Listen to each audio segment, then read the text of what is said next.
Hip-hop is my life.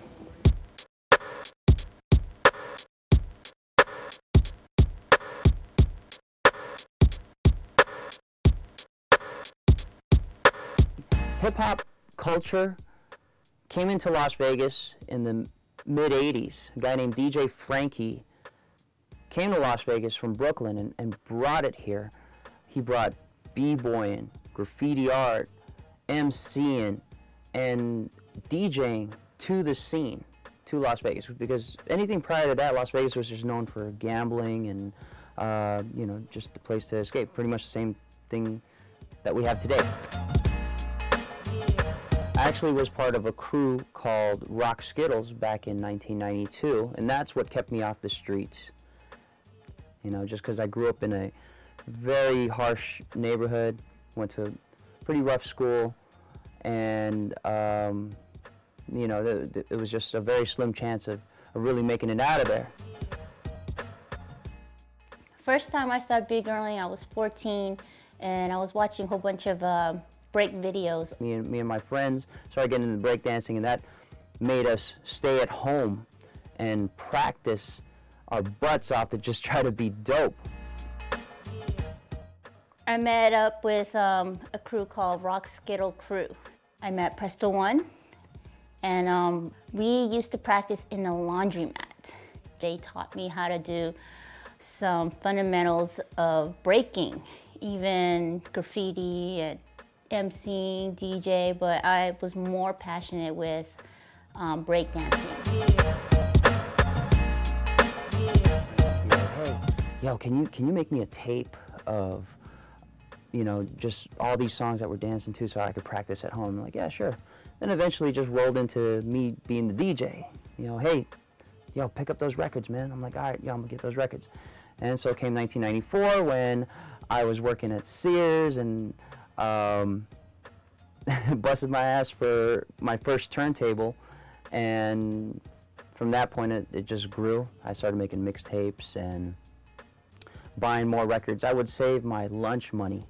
I would save my lunch money every day and save it for the end of the week to just buy some more records. I'd take the bus every day, the whole nine. Before the advent of digital DJing, I used to carry like maybe three to five crates, depending on the gig, depending on how many hours I had to play.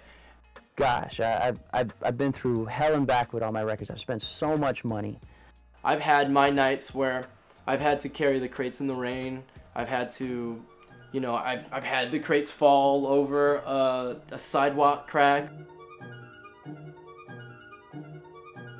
In 2003, there was a format called Serato that was introduced to the DJ community. I started DJing nightclubs. I really didn't feel that great about spending money that I worked for to just buy this new record that I probably would only play for a couple months. It made a lot of sense to get into digital DJing.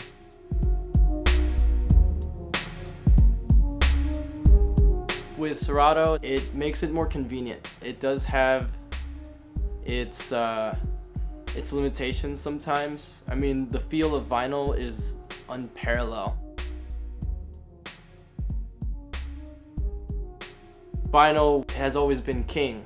Like, nothing's ever gonna feel like a piece of wax, and then especially when it comes to scratching, it's just like that feeling is not gonna ever be replaced. Good old-fashioned vinyl. Yeah, the real stuff.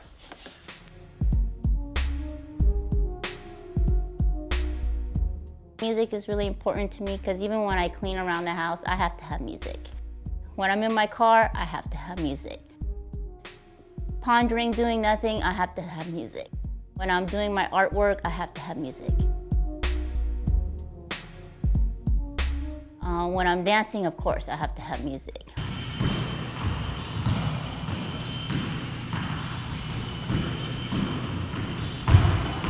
What hip-hop means to me is a way of life. It's a culture. It's whatever that we are passionate about, and it's always positive energy, and it's always something that we want to, you know, better ourselves with these talents, and we always want to do something with it, you know, instead of going somewhere else and causing trouble. I was introduced to hip-hop when I was 16. Sorry? Yeah, yeah, yeah, yeah. Oh man, definitely.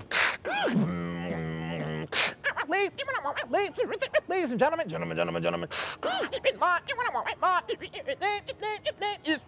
J.R.R.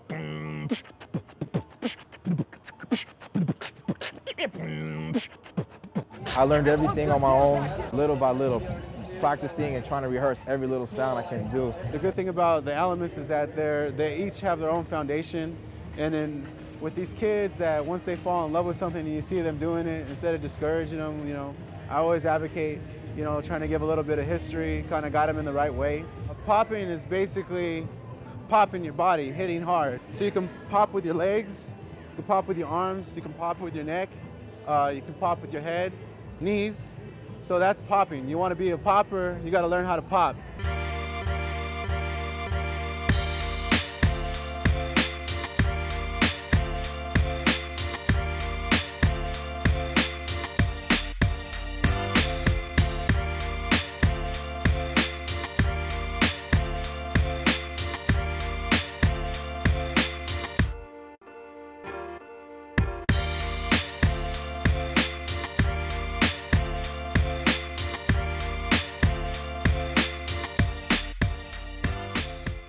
I really hate it when people constantly try to pass it off as there's no positive role models in hip-hop culture, when in fact, if you came up in this culture, you are a positive role model.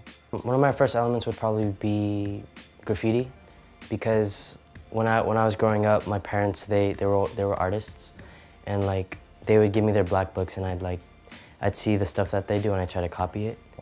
People should stop having athletes and entertainers raise their children.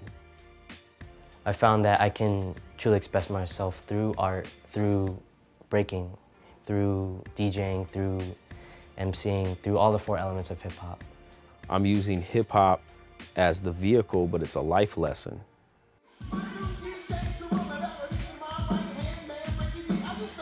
Art, MC, music, or just dancing is our way to express ourselves, and the way we just want to release our energy or our frustrations is, for most of us, it saved our life. Hip-hop saved me.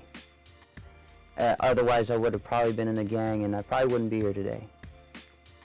It's the first ever culture, and I think recorded history, that was started by youth and is now practiced on all 7 continents, to where you don't necessarily have to speak that same language with somebody else in another country.